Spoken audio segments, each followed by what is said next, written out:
Salut à tous, j'espère que vous allez bien. Alors, la dernière fois, je vous ai parlé de ma tentative de culture de blé et aujourd'hui, on va s'intéresser à une autre céréale. Cette année, j'ai également voulu tester le sorgho.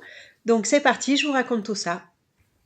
Le sorgho est une plante qui fait partie de la famille des graminées ou poacées, au même titre que le maïs. Et d'ailleurs, avant la floraison, je trouve que visuellement, ce sont deux plantes qui se ressemblent énormément, tant par leur feuillage que par leur silhouette en général, avec des tiges hautes, imposantes et très robustes. Elles génèrent toutes les deux une masse végétale assez importante, ce qui peut être un avantage non négligeable quand on essaye, comme moi ici, de travailler dans un système circulaire avec le moins d'intrants possible. Vous savez qu'ici, je recycle toutes les matières organiques que je peux, que ce soit les déchets de taille, la tonte de pelouse, la litière des poules, les feuilles mortes, les déchets du potager, enfin vraiment, tout y passe.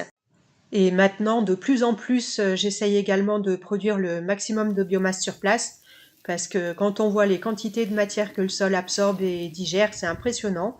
Et faut avoir de quoi fournir derrière. Et pour ça, je trouve que le sorgho est super intéressant. On peut, par exemple, passer ses cannes au broyeur pour en faire du mulch, ou simplement les laisser au sol entières. Elles mettront juste un peu plus de temps à se décomposer. C'est une céréale qui est originaire d'Afrique, qu'on peut cultiver soit pour l'alimentation humaine, soit pour l'alimentation animale. Il en existe de nombreuses variétés. On va par exemple trouver des sorgho sucriers avec lesquels on produit de la mélasse, des sorgho fourragés pour le pâturage direct ou pour l'ensilage. D'ailleurs, à ce titre, je vous invite à vous renseigner si ça vous intéresse, parce qu'il existe un risque d'intoxication au cyanure quand la plante est consommée jeune. Et enfin, on va trouver les sorgho cultivés pour leurs grains, que l'on va consommer soit entiers, un petit peu comme du riz, soit transformés en farine. Et personnellement, c'est plutôt à ces variétés-là que je m'intéresse, encore une fois, éventuellement pour participer à l'alimentation de mes poules. Là encore, dans ce cadre-là, quelques précautions à prendre. Il se trouve que récemment, en discutant avec une abonnée, elle m'a alerté sur le fait qu'au-delà d'une certaine proportion de sorgho dans la ration alimentaire des poules pondeuses, il pouvait y avoir une baisse de ponte. Alors en effet, j'ai vu ça sur certains sites internet, mais j'ai également vu que de nombreuses marques vendant des aliments spéciaux pondeuses incluaient le sorgho dans leur mélange. Donc comme d'habitude, je pense que tout est question de mesure et de toute façon, je suis pas trop inquiète parce que ma production sera toujours limitée et je devrais pas dépasser les 2% avec lesquels il y aurait une influence sur la ponte. Alors, dans la comparaison avec le maïs, il y a une chose qui est très très intéressante, et c'est d'ailleurs la raison pour laquelle j'ai voulu faire ces tests, c'est que le sorgho, a priori, est une plante qui est bien moins gourmande en eau, qui est résistante à la sécheresse et à la chaleur, du fait de ses origines africaines. Et donc, avant de savoir comment j'allais pouvoir valoriser une éventuelle production, et avant de m'intéresser véritablement aux différentes variétés que je pourrais planter, je voulais vérifier ça et également savoir un petit peu comment la culture allait se comporter, quels étaient les différents timings à prévoir. Je voulais me familiariser en quelque sorte. Et du coup, j'ai pris une variété au hasard, en l'occurrence la White Mountain Apache. Concernant le déroulement de la culture maintenant, eh bien le semis en pleine terre que vous venez de voir a été un échec total. J'ai eu aucune levée, enfin si, une seule graine qui est sortie au mois de juin si mes souvenirs sont bons. Après coup, je pense que malgré le fait qu'il soit inscrit sur le sachet de graines qu'on peut faire le semis de mars à mai, chez moi à ce moment-là le sol devait être vraiment trop froid. Je rappelle que je suis à 700 mètres d'altitude. Et donc ça a dû bloquer la germination, ce qui fait que ça a été un semis complètement raté. Heureusement, j'avais pas mis tous mes œufs dans le même panier et environ une semaine après avoir fait ce semis en pleine terre, j'en avais fait un deuxième, en godet cette fois, que j'avais laissé sous la serre. Comme d'habitude, j'ai utilisé un substrat maison avec un peu de terre et du compost tamisé. Et ensuite, la levée s'est bien passée. 15 jours après, j'avais les premières petites plantules qui apparaissaient. Tout début mai, il s'était bien développé, il faisait une bonne dizaine de centimètres de haut. Donc je suis allée préparer une nouvelle zone pour les mettre en place, en face des 2 sillons où j'avais fait le semi-direct. Je voulais pas les toucher, j'avais encore espoir qu'il y ait quelques levées. À cet endroit, il a fallu que je désherbe, donc j'ai travaillé le sol à la fourche bêche et au passage, j'ai trouvé des petits trésors, des belles larves de hannetons pour les poulettes et une vieille pièce de monnaie.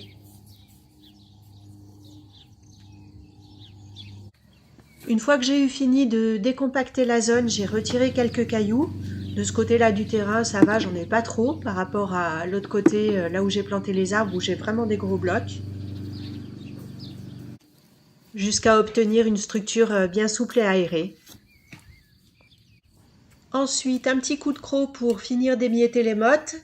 Au passage, je retire encore quelques racines d'herbe.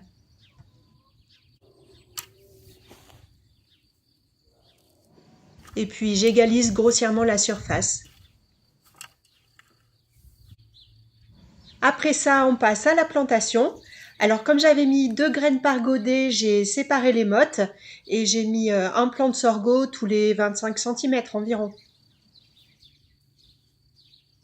J'ai planté mes 24 pieds comme ça, ce qui est vraiment pas énorme par rapport à ce que j'avais prévu initialement. Mais bon, vu que mon semis en pleine terre n'a pas levé, il a bien fallu que je me contente de ce que j'avais. Comme d'habitude, à la plantation, je fais un bon arrosage. Je fais ça quel que soit ce que je mets en terre.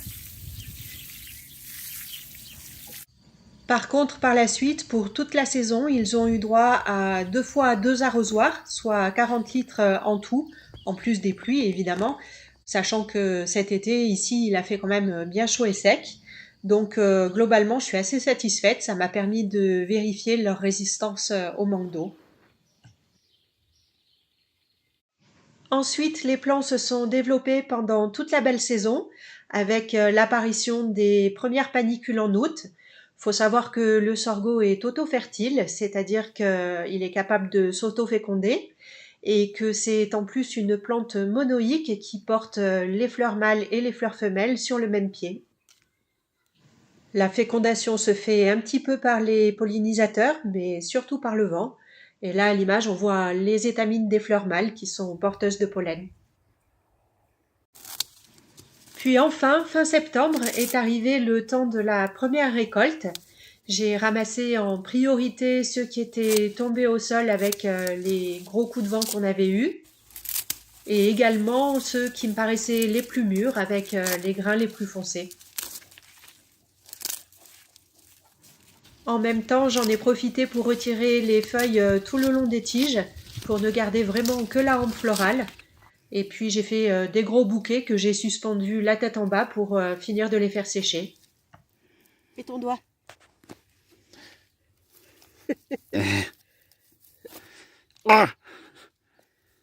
Voilà, là on les voit sous la verrière devant la maison, abrités de la pluie. Alors ça fait presque 15 jours maintenant que j'ai mis le sorgho à sécher. Donc je vais le décrocher et on va voir ce que ça donne.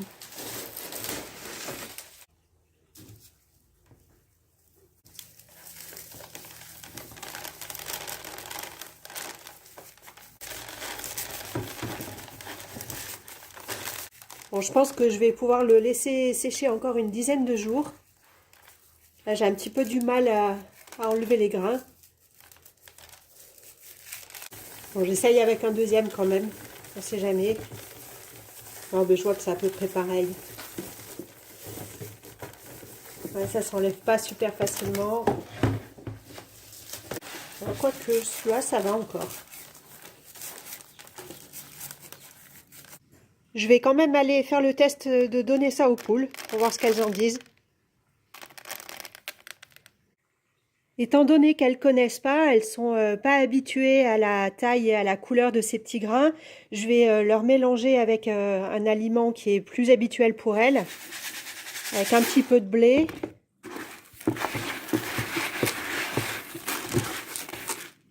Et un peu de maïs, le glace gemme. Alors celui-là, c'est celui de l'année dernière, hein, parce que celui de cette année, il est encore pas assez sec. Je ne l'ai pas enlevé des épis.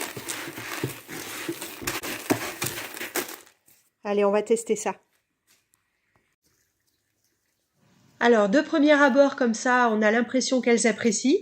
Mais en fait, après coup, je suis allée voir et elles avaient tout trié. Elles ont mangé les grains de blé et de maïs et elles ont laissé tout le sorgho.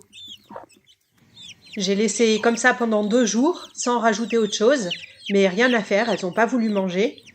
Donc au final, j'ai récupéré ce qui restait, j'ai rajouté un petit peu de maïs et j'ai passé ça au blender pour obtenir une farine assez grossière. À ça, j'ai rajouté un petit peu d'eau, ça a fait une espèce de pâté. Et là, elles ont tout raflé sans problème.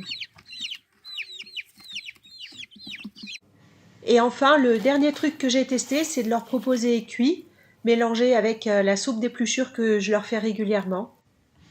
Là, en ce moment, je profite que le poêle soit allumé pour leur faire cuire dessus. À cette mixture, je rajoute du pain sec que je récupère dans le voisinage. Et là, elles ont tout mangé sans problème.